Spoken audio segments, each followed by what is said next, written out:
So it's my great pleasure to introduce Michiko Minty for this lecture. Michiko joined the Collider Accelerator department in 2008 and is head of the instrumentation systems. These are 4 groups with about a staff of 40. Michiko received her PhD in 1991 from the University of Indiana under guidance from Professor S.Y. Lee. And her topic was studies of Siberian snakes and depolarizing resonances at the Indiana University Coolering. So there was a thesis on polarized beam, a topic that we are very interested in also. She then had research associate positions at the Indiana University, University of Michigan, and at SLAC. She was a visiting scientist at KK in Japan and at DAISY in Germany. She became a staff physicist at the Stanford Linear Accelerator Center in 1994, worked on the SLC damping rings, in particular on beam loading problems, later also on PEP2 operations.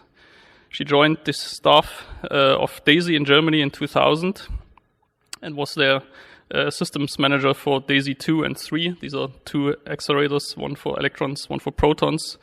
Also worked on Hera and the Tesla test facility. So she has a fairly wide range of experience from these various places. Michiko is a member of the European and the American Physical Society. She was elected to the executive committee of the Division of Physics of Beams of the American Physical Society. She teaches in the US particle accelerator schools and had taught in other particle accelerator schools. These are schools held twice a year in universities around the country. For 2 weeks. She's the co-author of a popular and very useful book with Frank Zimmerman, the title of which is Measurement and Control of Charged Particle Beams. She's a sought-after speaker and had numerous invited talks at accelerator conferences and workshops, and she served on many committees, national and international.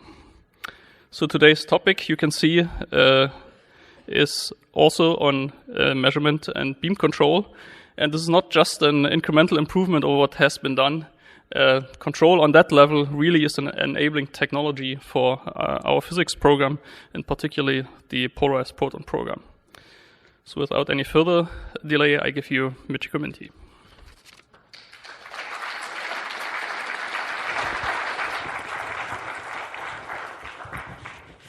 Thank you, Wolfram. Thank you also to the committee for inviting me here today to talk about our work. Seems timely to review the high-energy colliders in the United States. As Wolfram mentioned, I've been working in colliders for most of my professional life.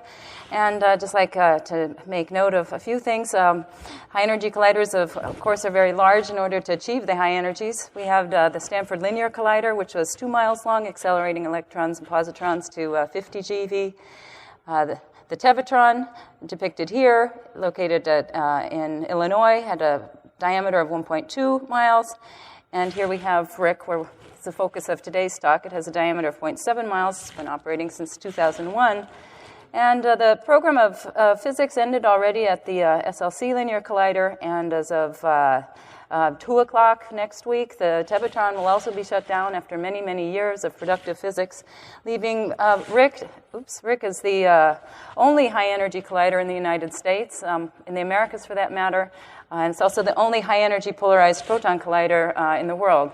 So it seems quite a privilege to be able to work here. And I hope to show you that the work that we do has been challenging. I certainly find it very interesting, and it's also been rewarding, I think. So I'd like you to remember, take home with you the message that we've enabled and improved considerably on the precision of the measurements of the properties of the charged particle beams in RHIC. And this has allowed development of feedback systems, which together have allowed for a world's first in high-energy hadron colliders, namely feedback-based beam control. You might ask up front, what is the benefit of this for the physics program? I'll be showing that the feedback-based beam control allows, through the nature of providing higher accelerator availability, more physics output. In addition, we achieve more physics in less time. With feedback-based beam control, the reproducibility of the accelerator conditions is considerably improved, as I'll show, and it also allows for operation of the accelerator under extreme conditions. And as we'll see, these systems are now critical for polarized proton operation.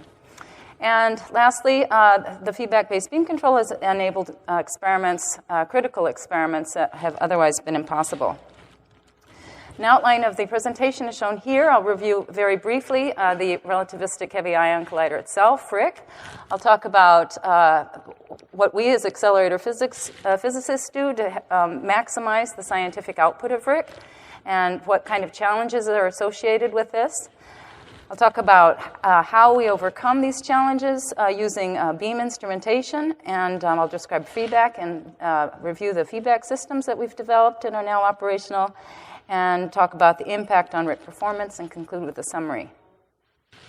So the relativistic heavy ion collider, when we think of relativity, we often think of of Albert Einstein, shown here in 1921.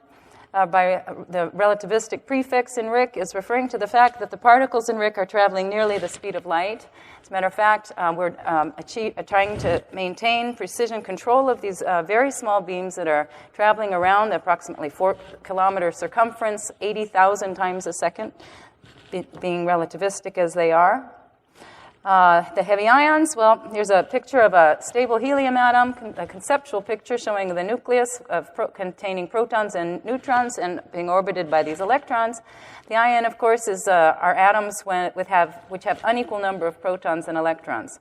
And RHIC is capable of accelerating a number of different species of ions to different energies, in fact, also. And heavy ions are those that have many more protons and neutrons. And this year we may have the opportunity to accelerate ions up as heavy as uranium. So here I'll introduce a little bit of jargon. At RHIC, we seek to collide at a maximum rate the particles, ions, protons, with one another. They're collected into groups of particles, which we refer to as bunches. And then to maximize the collision probability, we often inject as many of such bunches as we can into the RHIC accelerators, and we call those beams. So ion beams at RHIC are used to create and study forms of matter, while the proton beams are used to probe the inner structure of the protons. Here's an aerial view, I'm sure many have seen before, of RHIC itself. It consists of 2 superconducting accelerators, 2.4 miles or 3.8 kilometers long. Here we can inject beams either from the tandem, the LINAC, or EBIS, and these beams are accelerated in the booster, then into the AGS and injected into RHIC. Following injection into one ring, injection into the other ring starts. The beams are then accelerated to high energies, and then collisions take place. A few numerical statistics of interest concerning RHIC is that each bunch itself contains either on the order of 1 billion ions or 100 billion protons. The bunches are guided and focused using almost 1,750 superconducting magnets. Real large-scale engineering involved in the construction there. And the bunches are very small, on the order of 100 microns at the interaction point. And as I mentioned, these bunches are circulating about 80,000 times per second. So let's talk next about maximizing the scientific output of RHIC.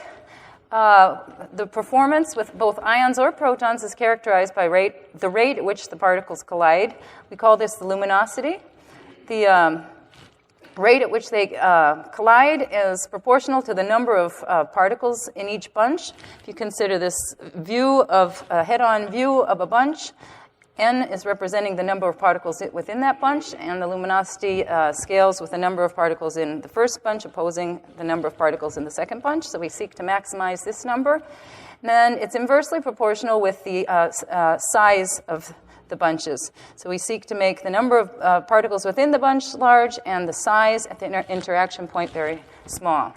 Also depends linearly on the number of colliding bunches and on the collision frequency.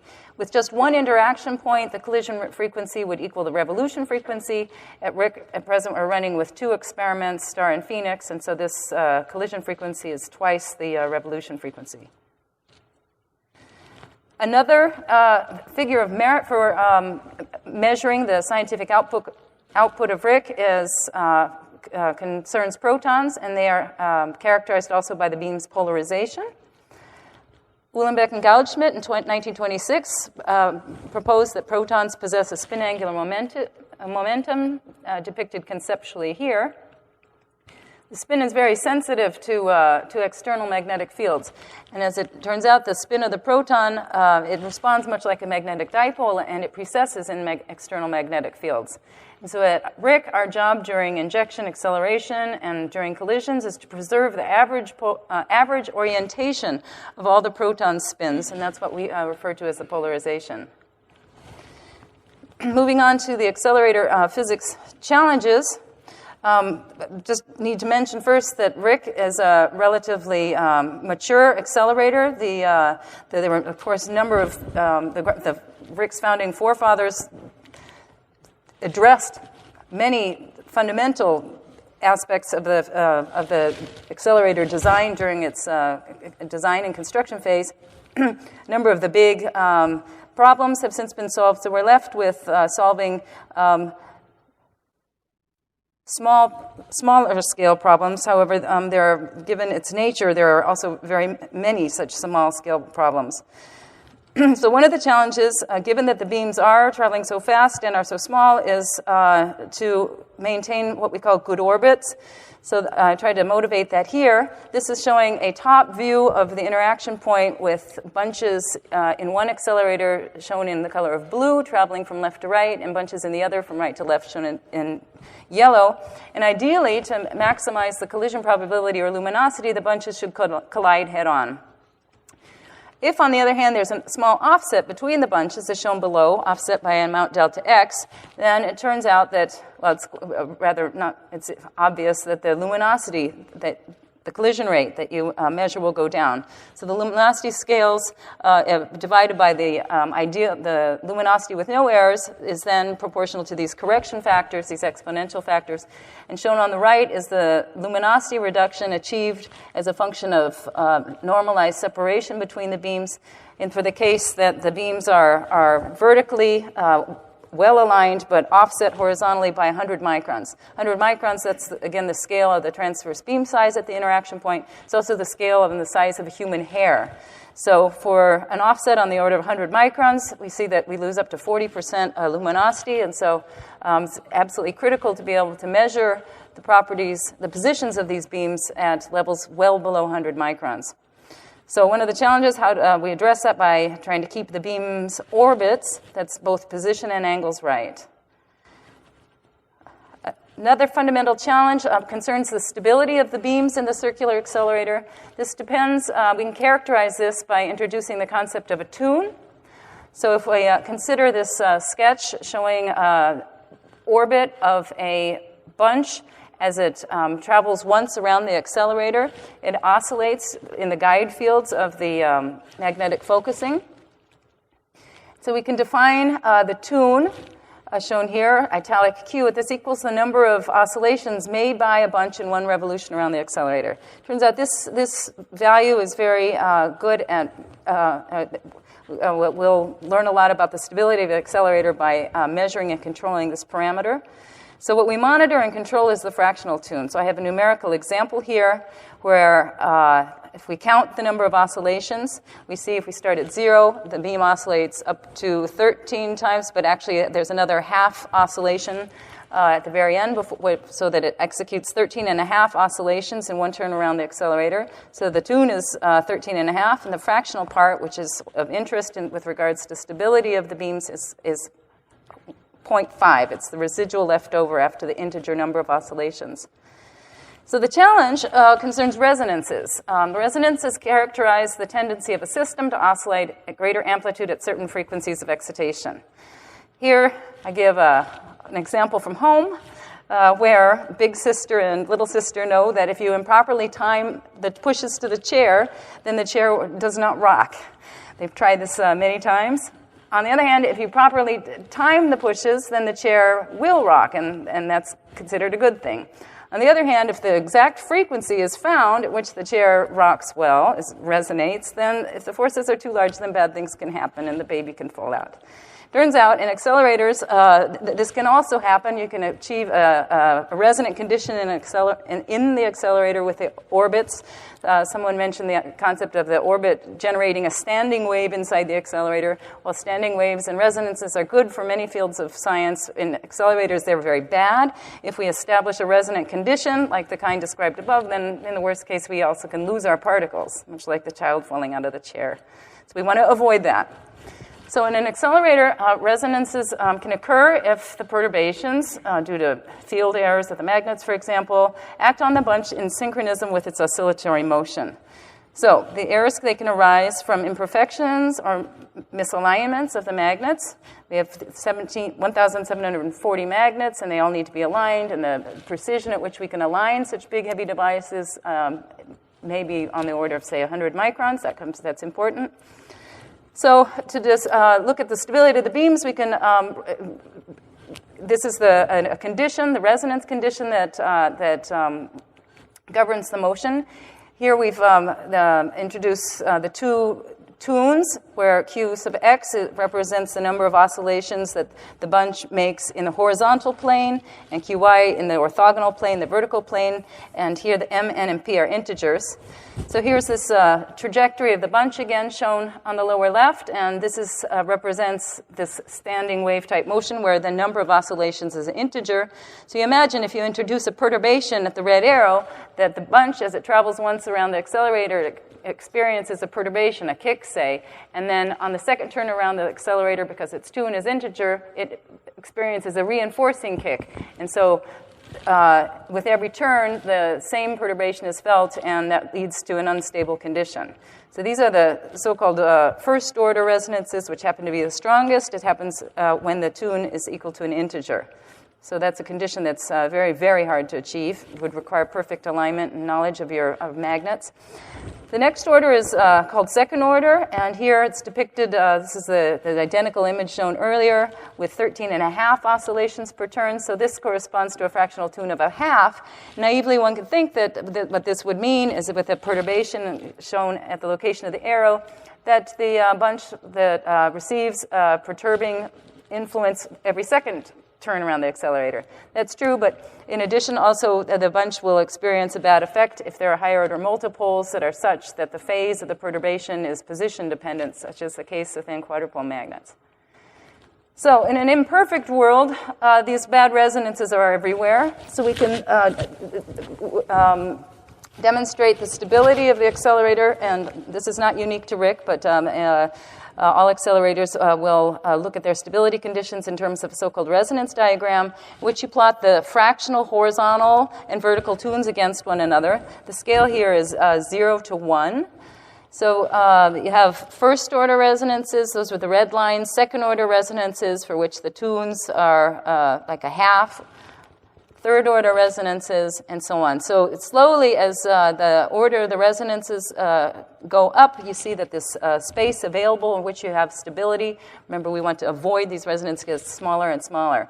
So therefore, for best stability, the fractional tunes in an accelerator should be irrational.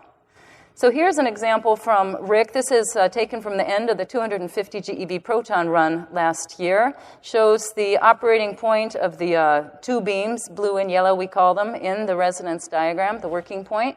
If we zoom in on that, we see that we're operating in a relatively field-free region. However, it is bounded by strong third-order resonances, nonlinear resonances driven by sextuplets. Fourth-order resonances are also nearby. And for polarized proton operation, it turns out that this resonance at 0.7 is also critical during acceleration. So in the context of accelerating polarized beams, we often have achieved this year being able to reduce the vertical tune during acceleration. I'll come back to that point later. So we're going to move on to how the challenges are overcome. We want to maintain the orbits and the tunes, or maintain the orbits and avoid resonances. So the first thing we need to do is be able to precisely measure the properties of the beams. So I'll talk first about precision beam position measurements. We've made quite a lot of improvements over the last few years in the precision at which we can determine the average particle trajectory or bunch trajectory.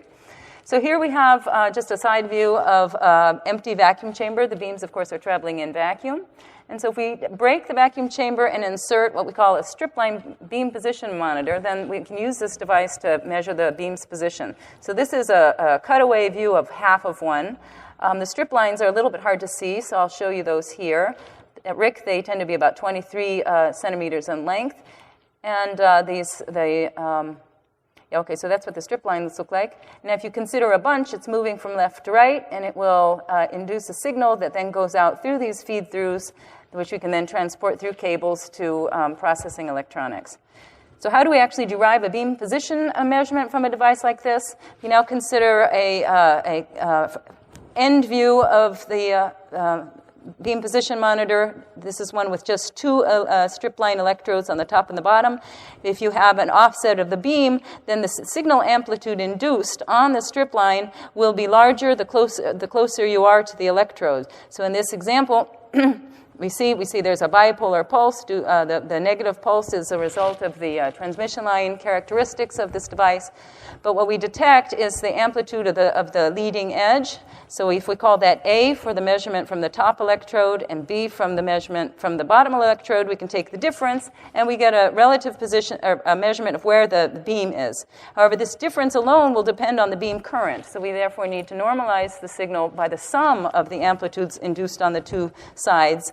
And that will give us then a position, an intensity-independent position measurement. This is a picture of a special such strip-line BPM. This is one of special interest. It's located very close to the interaction points. It has, we call it a dual-plane beam position monitor because it has a total of 4 electrodes. So we can measure the horizontal position by taking the difference over the sum of the left and right electrodes, and measure the vertical position by looking at the difference over the sum of the top and the bottom, and so on. And this particular beam position monitor located close to the IP, has the unique characteristic that at that location near the collision point, both beams will pass through the device at any given time. And so this is just an image from an oscilloscope, a photograph. So you can see how those peaks developed and how we detect them.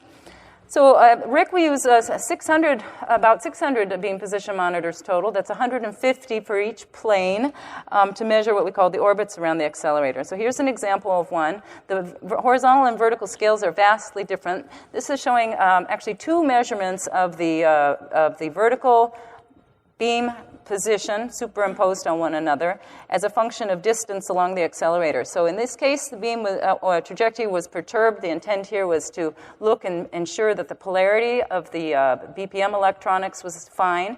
So we have the 2 extremes. The peak-to-peak amplitude is on the order of, well, somewhat less than 1 millimeter vertically, full scale, and the horizontal scale is 4 kilometers. We can expand on a little region of interest as shown by the red oval, and what we see is that very nice periodicity of well-behaved beams and magnetic lattice. This is now with just spanning 400 meters. You can see the locations of the beam position measurement devices and peak-to-peak amplitudes of plus or minus 600 microns.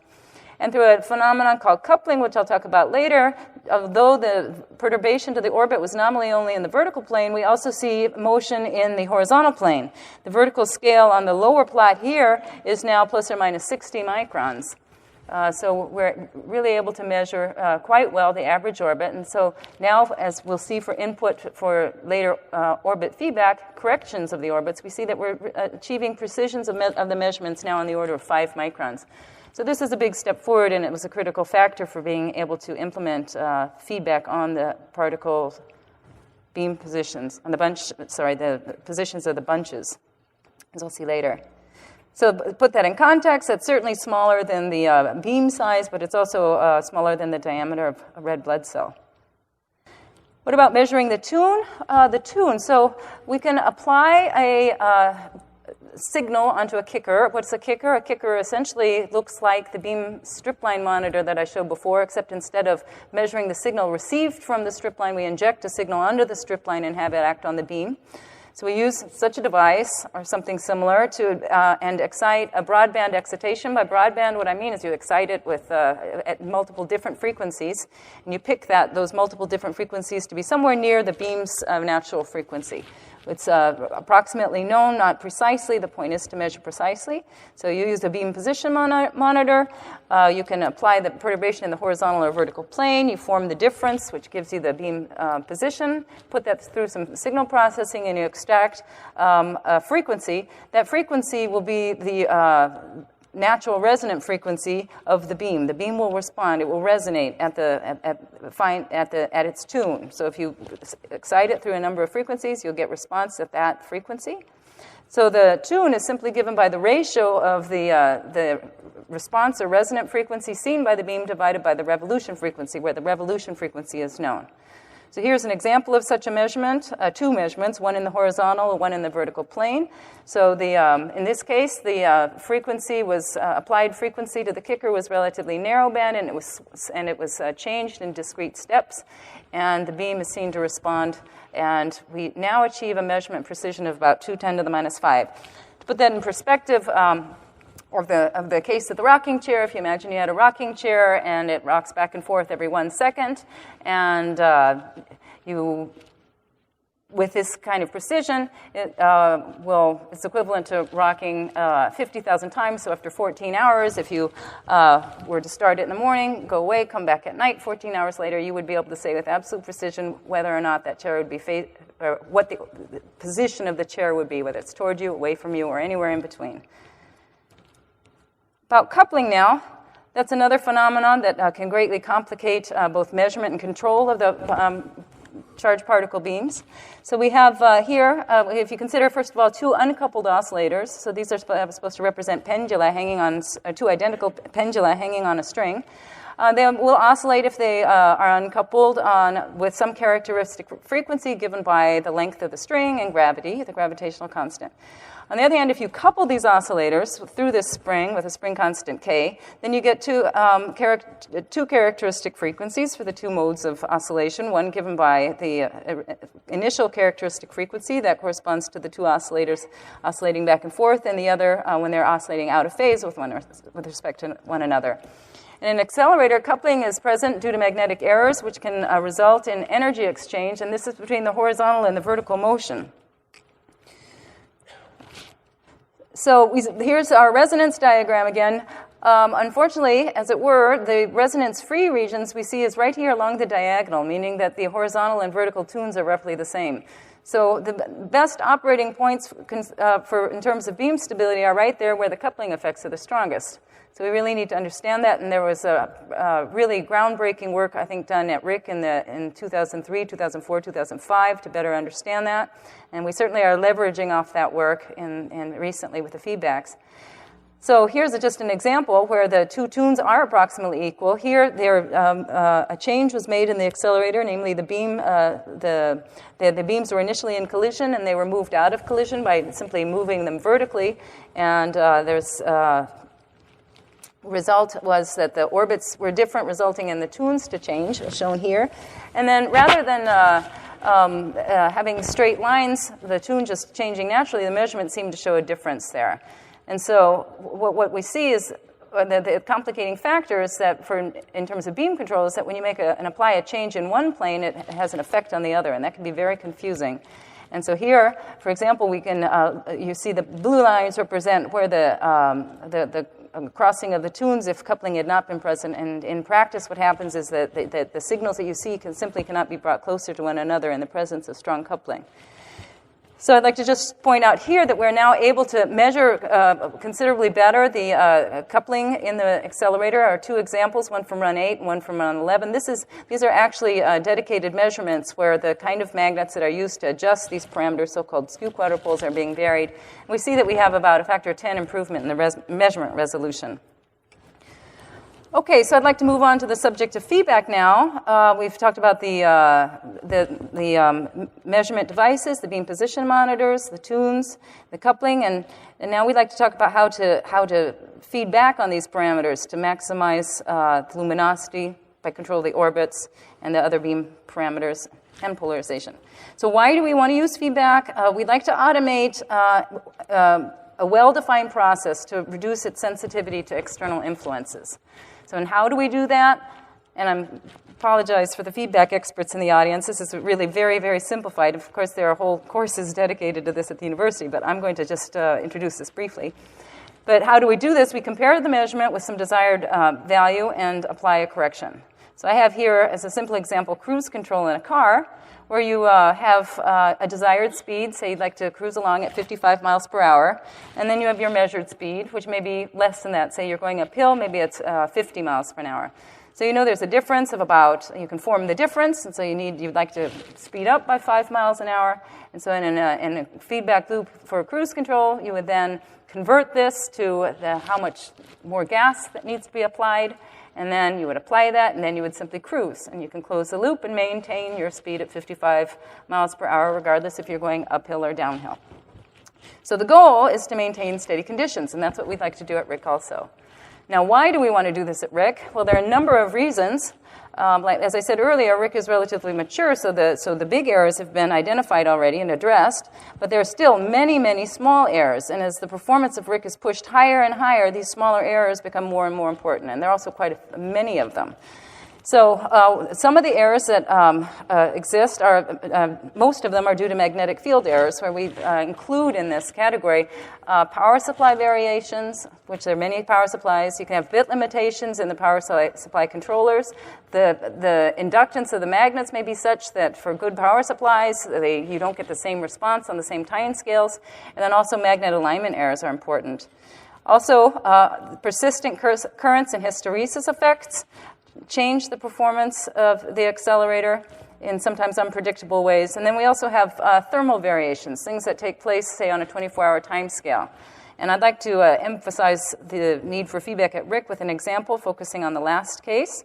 What I'm going to show is the vertical RMS orbit during acceleration in run 9. So by the RMS orbit, what I'm referring to is what we characterize the vertical orbit in RHIC by taking all the vertical BPM values in this case and forming the root mean square. So this number should be small.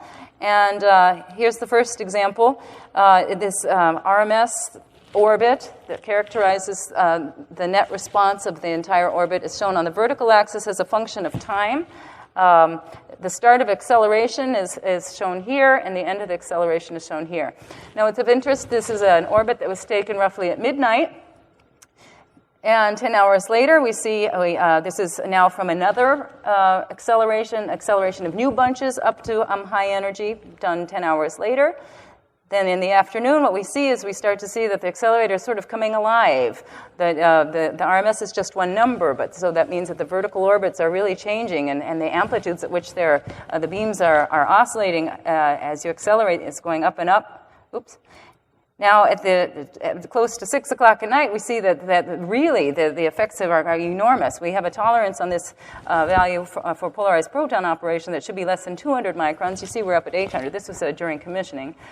So it's not normally like this. But then when we come back to midnight, we see that we're back to roughly the starting condition. So this accelerator has a life of its own, and that can complicate operations. And so what we want to do is apply feedback to stabilize that and increase the reproducibility. So here's motivating now the concept of orbit feedback. I'm showing the position. I'm showing in black a trajectory of a bunch, which is initially lying flat, and the triangles represent so-called corrector dipoles, which can be used to kick the beam and induce an oscillation. Two little red lines represent beam position monitors. So we can relate the response of the beam to a angular deflection produced by any dipole corrector to the position measured downstream with a simple expression representing as shown here. So in this case, at RHIC, we have X is denoting the vector of approximately 320 beam position monitor measurements per ring. So we correct in both planes at the same time. Theta is the vector of angular deflections caused by up to 230 correctors, which are available per ring. And M is a matrix of transfer functions, and I show that here. So as I said, when you apply a deflection with a corrector and the beam starts to oscillate, you apply a deflection of a known amount, a known angle, and you can measure the position anywhere downstream, and so either directly measure this matrix M, or you can acquire it from the knowledge of the accelerator optics offline in models of the accelerator, and that's actually what we use in this case. But at any rate, we can then, in the most simple view, where M is a square matrix, we can invert it, and for a given change in position which you'd like to apply at a given location, we can determine by how much the correctors have to change. And so we do that. And given the number of correctors and BPMs, that turns out to be an enormous amount of pre-computational work that we do ahead of time when we decide we're going to invoke this. Turns out to be about 70,000 elements that need to be calculated, programmed, and stored, and updated at a 1-second rate. So we apply orbit feedback at a 1-second rate. So in the end, we have to specify about 30 million values to provide orbit feedback for a 5-minute ramp, which is typical for polarized proton operation. So what's the history? Up until run 10, the beams were steered. That is, the attempt would be made to accelerate the beams to high energy, and it often occurred that the beams were lost. And so while the accelerator was being prepared to receive new beam and accelerate again, these measurements that would be analyzed from just before the beam loss, and then corrections would be made, and that process would be iterated until eventually the beams were accelerated to full energy. In run 10, we demonstrated a proof of principle, and of keynote is we were using existing infrastructure for this. That is, there were no new purchases. We had to work very hard to ensure good integrity of the beam position monitor data, had to ensure that the data, and took measures to ensure that the data were being received deterministically. In other words, the data from all these locations were coming in and not being scrambled in time in any way, and a number of other things. And then for this last operating period, which ended in June, we continually applied orbit feedback. So I'm going to show an example demonstrating its benefits using the figure of merit I mentioned before, the root mean square of all the beam position monitor measurements. Here are two examples, one from run 9 and one from run 11, where it's plotted the vertical root mean square orbit as a function of time during the acceleration cycle. We call that, by the way, the acceleration cycle, the energy ramp. So at time 0, we start acceleration. We accelerate up to 250 GeV in this case for polarized protons, and then after some time we go into collisions. So we see in run 9 we did not have orbit feedback. You see a lot of variation in the initial conditions and quite a bit of variation. We're now routinely able to keep the root mean square vertical orbit down below 20 microns, which is quite phenomenal. So we see that it's the orbits are well controlled and reproducible, and well below the tolerance of 200 microns needed for the polarized proton program. Tune coupling feedback. Here's the elements that go into this feedback system. There's the kicker and the beam position monitor, as I described before, to obtain the measurement. So we use a phase lock loop so that the beam is continuously being excited at its resonant frequency. And what we do is we compare that to the desired tune. So the desired tune doesn't have to be static like in the cruise control example. It can actually change, and so we make use of that. And then we also combine that with measurements from the other planes. We have the two tunes that we seek to control, one in the horizontal, one in the vertical. And then you combine that and take into account the accelerator model so that you know for a given desired set of changes to the tunes by how much do you have to change the currents in the quadrupoles, and that so closes the loop. So the history of this is that there was a really beautiful proof of principle executed as a collaboration between RHIC, done at RHIC, as a collaboration between RHIC, CERN, and Fermilab. And that was in the context of developments for the Large Hadron Collider. It took, however, a number of years to make this fully operational, but we did succeed in Run 9, and this was implemented for all development ramps, that is ramps that are non-physics time. In Run 10, it was... I apologize. In Run 10, it was implemented for all ramps before physics. In Run 9, it was still required some amount of expert oversight, so it was only to fully establish beams to full energy for any change in energies of the beams, optics of the accelerator or particle species. And then finally last year, it was run continuously throughout the entire run, also for those stores that were used for physics. Here's an example of the measured tunes from Run 9 with feedback on the top and without feedback below. As I said, it was used for initial ramp development, and then the tunes would be manually lowered to locations considered desirable for good stability. But you also see there's a significant amount of fluctuation in these. These are measured a few weeks later. That's to be compared with what we're achieving now. This is our measurement results from the last polarized proton run where we did use feedback, and what's shown are tune and coupling parameters, but I'd like to bring your attention here to the far left, which where you see that the initial conditions are vastly different, but then through the use of feedback, the point being that there are multiple measurements superimposed here, and you only see the influence at the very beginning before the feedback loops are closed. So the tunes and coupling are now very well controlled, and the reproducibility is excellent. So the previous feedback loops were used and vital for acceleration of the beam's high energy. But in the last 2 years, we've also been developing what I'll call what we refer to as the 10 hertz feedback at RHIC. This 10 hertz feedback aims to reduce the changes in the orbit due to magnet triplet vibrations. And so what do I mean by that? It turns out this is one of the biggest sources of perturbation that exist on the orbits. It really swamps some other more subtle effects. So here, is an overview of a top view of the collision point. The scales are vastly different. You see the two accelerators, one shown in blue, one shown in red.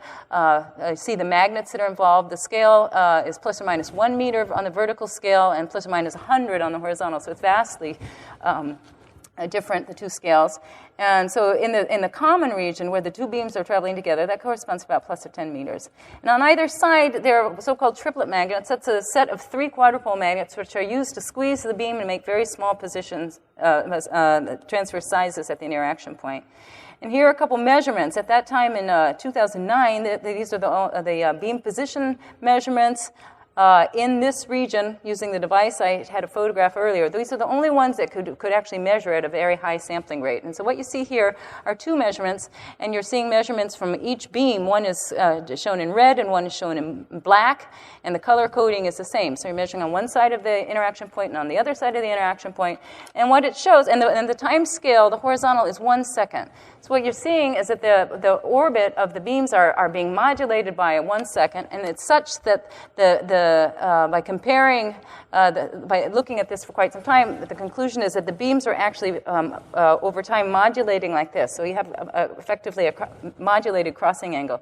This is pretty something we'd like to eliminate. So we got started on this. Well, actually, there's a history to this. There had been 2 previous attempts, one by applying mechanical stabilization attempts to try to rigidly fix the locations of these triplet magnets and stop them from vibrating. I failed to mention this. The source is believed to be due to the cryogenic systems that are supplying the helium for the superconducting magnets.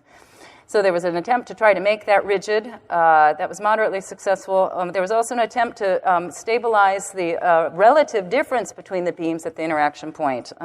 Measurement capabilities were not so good there, and so it was not excluded that the beams were moving like this, and we've seen that that's bad for luminosity, these transverse offsets. But it didn't produce a really strong evidence of a gain. So then in Run 10, we did a prototyping of this system where we constructed dedicated new corrector magnets. Here's a picture shown here. What you see on the left, you see the common cryogenic tank used for both beams. You see the 2 beam pipes coming out. The arrows point to the new corrector magnets. They're located as close to the triplet, the offending, vibrating triplet quadrupole magnets as possible.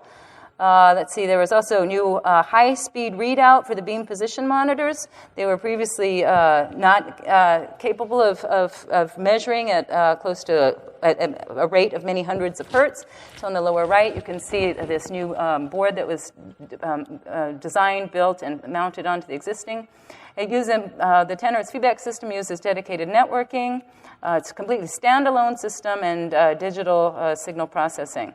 So in this prototype run, correcting the trajectories just around the 2 interaction regions in run 10 was very successful, so we went ahead and constructed a complete set and outfitted the entire ring, which you need, and that was became fully operational early on in this last run. So here's an example of an effect that was hoped for.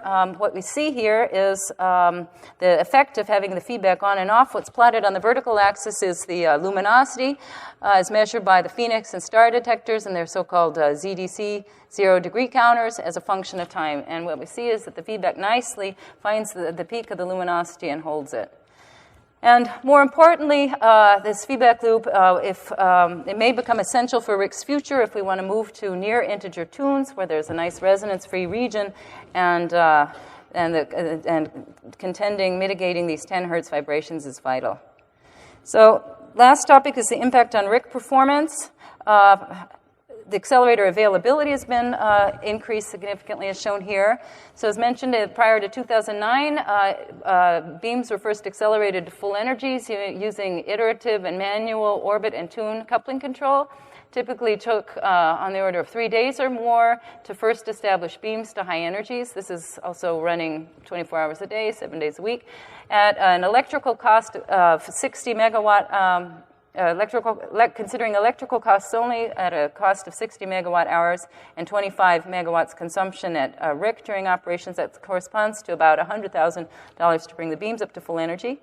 2009, right off the bat, we were able to use tune and coupling feedback and establish the first ramp single beam to that within 8 hours. Still many attempts, but we achieved did that in 8 hours. That corresponds to $12,000. In 2010, we also developed the orbit feedback in parallel to running the tune coupling feedback, reduced the time required by another factor 2.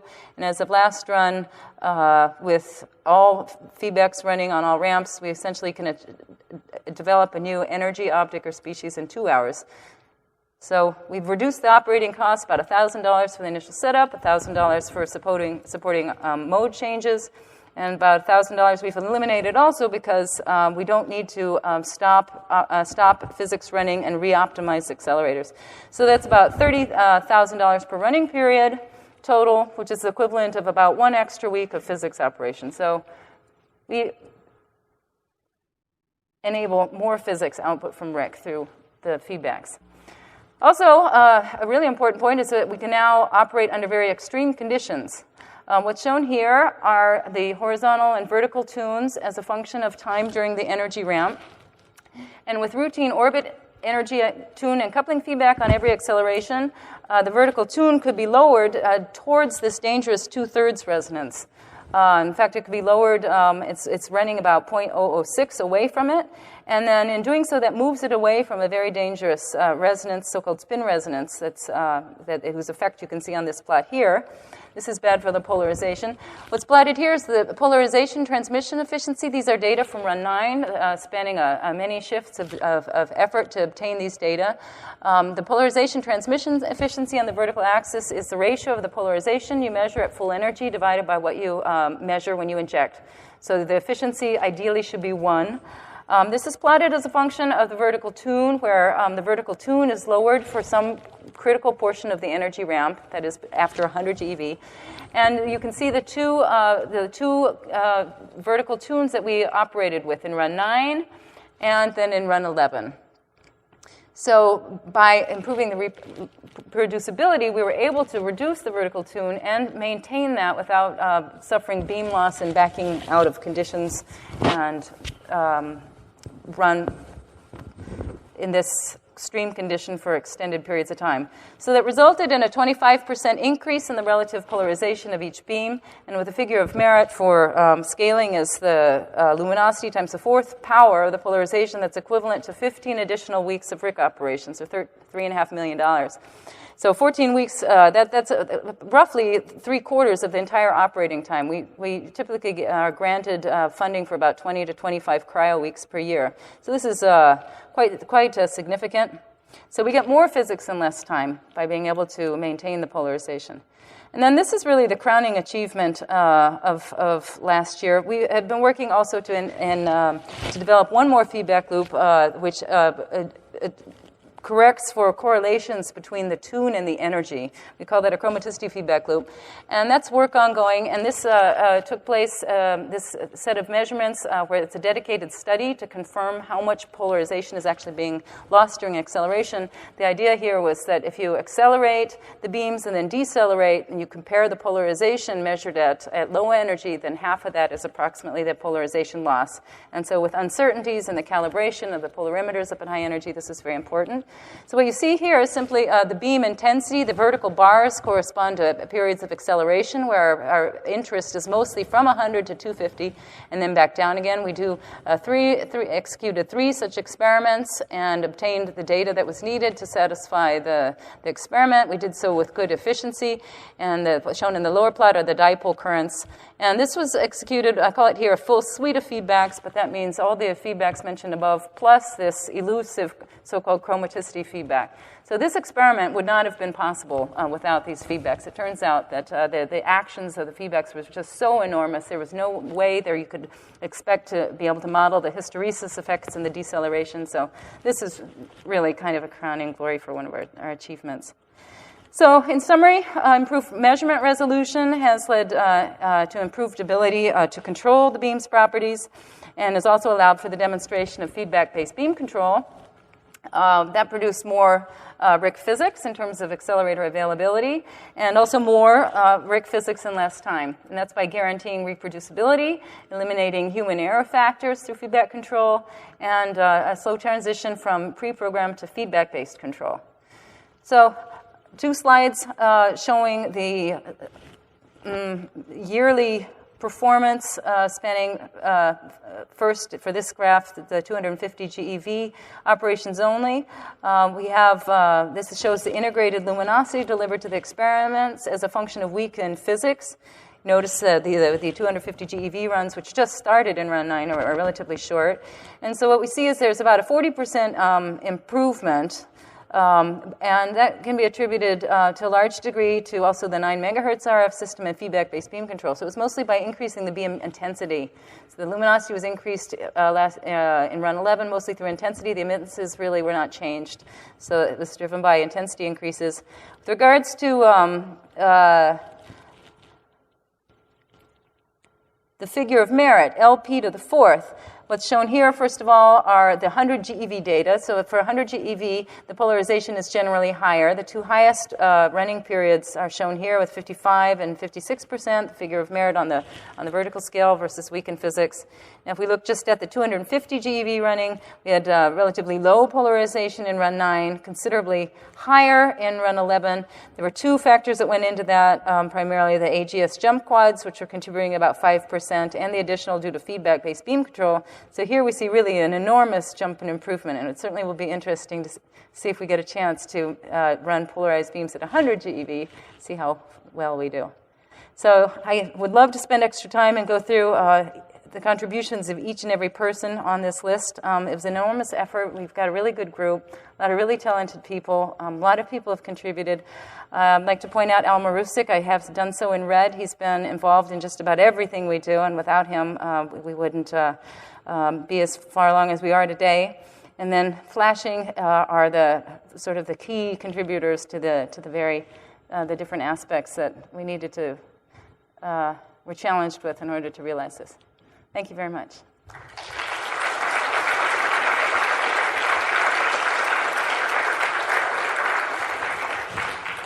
We have time for some questions. Way in the back. How well do you know there's zero for the orbit in the accelerator? Okay, that's a good question. The question is, how well do we know absolute zero? So the beam position monitors, the absolute position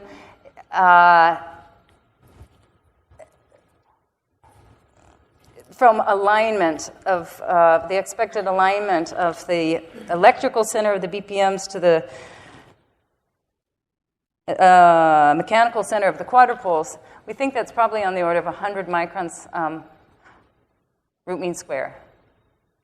This ability to achieve the 20 microns RMS shown here, that hides that point a little bit because of that uncertainty just in the alignment that is underneath that. So we were just talking on ways to improve on this. And one way, for example, which is very important in the polarization context, or could be very important, certainly without Siberian snakes it would be to be able to find that orbit, may not be flat, but it's the orbit that does not change when you change the beam energy. Right? That's called the dispersion-free orbit. And if we could find that orbit, so in other words, you change the energy and the orbit does not change, then at that point, we could read the beam position monitors and determine that relative quantity. And that is something that we'll be pursuing next year.